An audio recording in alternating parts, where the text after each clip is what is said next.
بسم اللہ الرحمن الرحیم۔ شروع اللہ کے پاک نام سے جو بڑا مہربان نہایت رحم کرنے والا ہے۔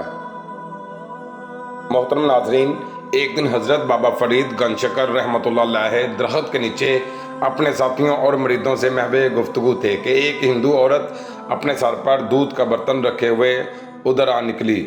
حضرت بابا فرید رحمۃ اللہ علیہ نے رسم درویشی کے مطابق اس بت پرست عورت کی غیر عافیت دریافت کی۔ ہندوؤں کی نظر میں وہ ایک پنج ذات سے تعلق رکھنے والی عورت تھی، اس لیے کوئی شخص بھی اس سے انسانی لہجے میں گفتگو نہیں کرتا تھا۔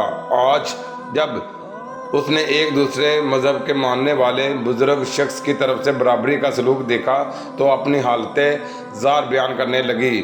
میرا تعلق اجودن میں بسنے والے گوالوں کے خاندان سے ہے۔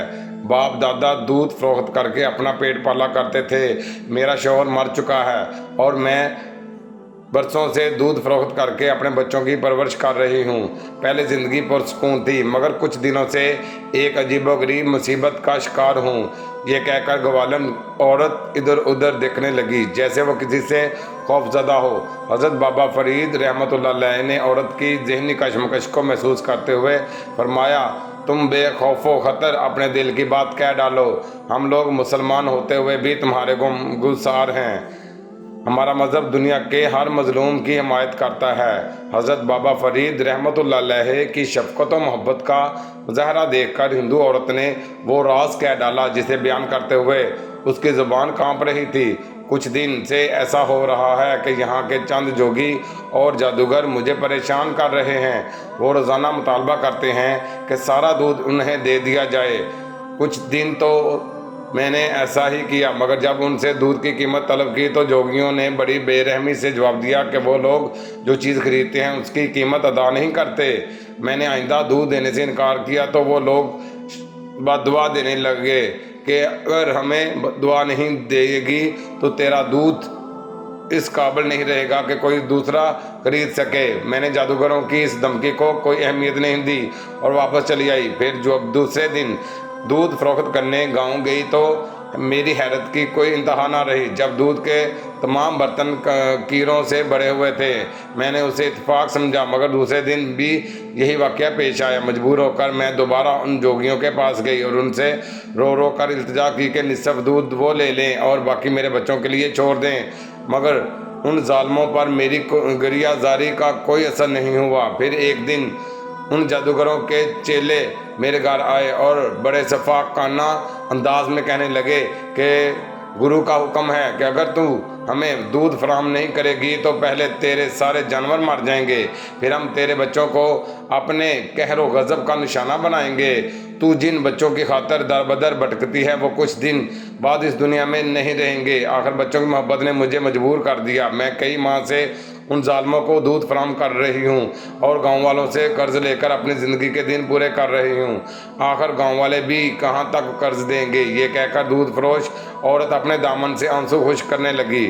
حضرت بابا فرید رحمۃ اللہ علیہ نے ایک مظلوم عورت کے دکھوں کی داستان سن کر فرمایا، صبر کرو، تمہاری مصیبت کے یہ دن گزرنے ہی والے ہیں۔ اچانک دودھ فروش عورت گھبراتے ہوئے لہجے میں کہنے لگی، خیر میری تو جس طرح گزر جائے گی، مگر تم لوگ بہت شریف ہو، آج تمہیں ان درخت کے نیچے دیکھا تو چلی آئی۔ میری طرح تم لوگ بھی غریب ہو۔ میں تمہیں یہ بتانے آئی تھی کہ کہیں وہ ظالم جادوگر ادھر کا رخ نہ کریں اور پھر تم ان کی جفا کاریوں کا نشان نہ بن جاؤ۔ عورت کی سادہ دلی قابل دید تھی۔ وہ اپنی پریشانیوں کو بھول کر درویشوں کو جادوگروں کے ممکنہ اقدام سے بچانے آئی تھی۔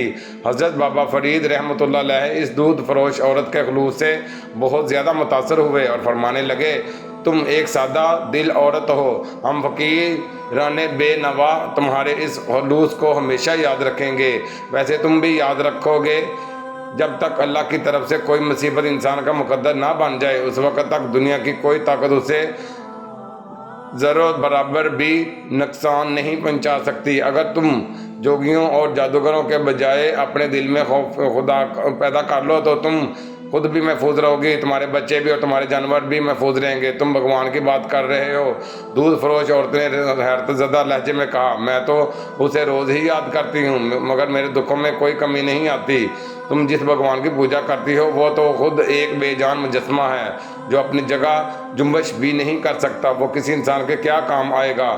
میں جس خدا کی بات کر رہا ہوں وہ اپنی ذات میں تنہا ہے، کوئی اس کا شریک نہیں، اور اس قدر قدرت والا ہے کہ ساری دنیا کے انسان مل کر بھی اس کے فیصلے کو تبدیل نہیں کر سکتے۔ تم اسی خدا کو پکارو، وہ تمہیں ان دو چار شر پسند جوگیوں سے نہیں، دنیا بھر کے ستمگروں سے نجات دے گا۔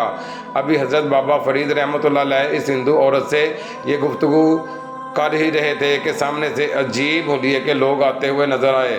جیسے ہی آنے والوں پر عورت کی نظر پڑی وہ دہشت زدہ ہو کر حضرت بابا فرید رحمۃ اللہ علیہ سے کہنے لگی، یہ انہی جادوگروں کے چیلے ہیں، آج مجھے تمہارے پاس کچھ دیر ہو گئی تو یہ میری تلاش میں یہاں تک آ پہنچے۔ حضرت بابا فرید رحمۃ اللہ علیہ نے عورت کو خوفزدہ دیکھ کر فرمایا، تم میری مہمان ہو اس لیے تمہیں ہراساں ہونے کی ضرورت نہیں، میں خود ان لوگوں کو جواب دے دوں گا۔ جادوگروں کے چیلوں نے آتے ہی غیظ و غضب کا مظاہرہ کیا اور قہرناک لہجے میں عورت سے کہنے لگے، تو یہاں آرام سے بیٹھی باتیں کر رہی ہے اور گروجی دودھ کا انتظار کر رہے ہیں، آج تیری خیر نہیں، اسے میں نے روک لیا تھا۔ حضرت بابا فرید رحمۃ اللہ علیہ نے جوگیوں کو مخاطب کرتے ہوئے فرمایا، تم بھی بیٹھو۔ ابھی فضا میں ایک مرد خدا کے الفاظ کی گونج باقی تھی کہ جوگیوں پر سکتہ طاری ہو گیا اور وہ اس طرح زمین پر بیٹھ گئے جیسے کسی غیبی ہاتھ نے انہیں زنجیریں پہنا دی ہوں۔ کچھ دیر بعد جوگیوں کی دوسری ٹولی آئی۔ حضرت بابا فرید رحمۃ اللہ علیہ نے ان سے بھی وہی فرمایا، بیٹھ جاؤ، اور وہ بھی سر جھکا کر بیٹھ گئے۔ الغرض گرو نے اپنے تمام چیلوں کو بھیجا اور وہ سب کے سب اس طرح بابا فرید رحمۃ اللہ علیہ کے سامنے سر جھکا کر بیٹھ گئے جیسے انہیں کسی طاقتور مقناطیس نے جکڑ لیا ہو۔ آخر میں جوگیوں کا گرو اپنے چیلوں کو ڈھونڈتا ہوا ادھر آ نکلا۔ تم لوگ یہاں کیا کر رہے ہو؟ گرو نے غضبناک ہو کر اپنے شاگردوں کی